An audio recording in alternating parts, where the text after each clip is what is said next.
Doa kita kan Rabbana atina fid dunya hasanah wa fil akhirati hasanah wa qina azabannar. Itu doa orang cerdas. Sebab minta bahagia di dunia, bahagia di akhirat. Maka perencanaan kita dulu sering merencanakan tentang kebahagiaan dunia kita. Misalnya nikah di usia berapa, membangun karir, puncak karirnya di usia berapa, gitu kan. Kalau orang dekat-dekat pensiun, biasanya itu akan merencanakan kelanjutan usahanya nanti seperti apa, sehingga dana pensiun itu digunakan sebagai modal untuk usaha selanjutnya. Nah, kita ini kan dekat-dekat pensiun jadi penghuni dunia, maka perencanaan kita tentang akhirat itu seperti apa? Harus ada perencanaan begitu. Jangan baku gulung terus dengan dunia sampai malaikat datang cabut saat masih sibuk dengan urusan dunia. Coba-cobalah pikir di akhirat itu bisa tidak sama-sama dengan istri tercinta itu? Bisa tidak sama-sama dengan anak-anak itu? Cobalah dipikir sehingga kita punya perencanaan semacam itu. Karena mukmin yang baik itu punya perencanaan. Jangan bilang begini, kalau kita sisat sebagaimana angin batiup atau seperti mengikut arus kehidupan. Yang jaga ikut arus di kuala cuma benda mati, popok, tai, itu kan misalnya. Mohon maaf. Cuma itu yang jaga ikut arus. Yang jaga lawan arus itu makhluk hidup.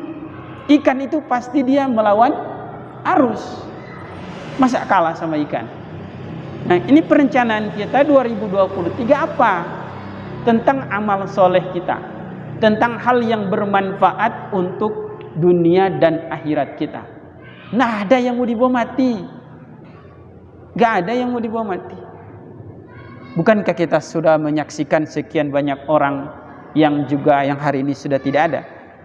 Di dalam kitab ini, kitab Nasuhil Ibad, nasihat para hamba-hamba Allah. Suatu ketika ada seorang ulama yang soleh, ya ini ceritanya nih. Wa an solih marqiyin annahu marra bi ba'di diyar. Ini soleh ini melewati sebagian rumah, lalu dia berkata begini. Faqala, ia berkata, ya diyar, ainal ahluka al awalun. Wahai rumah-rumah, di mana penghunimu yang dulu-dulu itu? Ya kan? Coba bayangkan.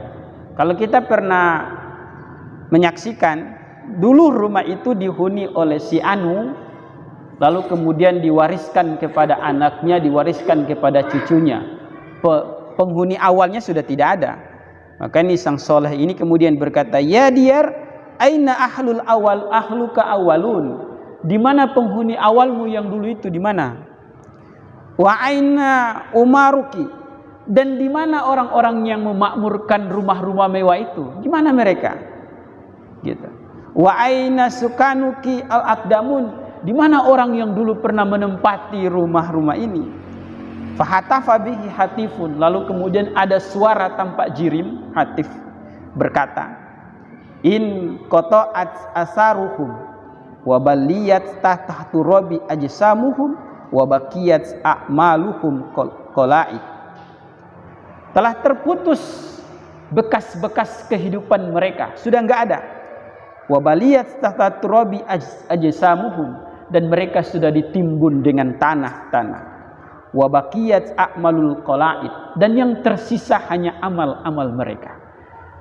Pernah enggak lewat di satu rumah yang dulu si tetek ini penghuninya? Tiba-tiba sudah di hari ini kita saksikan sudah bukan mereka lagi penghuninya. Maka orang yang pernah menempati di rumah itu hari ini, yang ada hanya cerita tentang mereka dulu, bahwa amal mereka telah pernah melakukan ini, mereka pernah melakukan ini. Itu buktinya apa? Semua kita hanya akan jadi cerita, ya kan? Semua kita hanya akan menjadi cerita.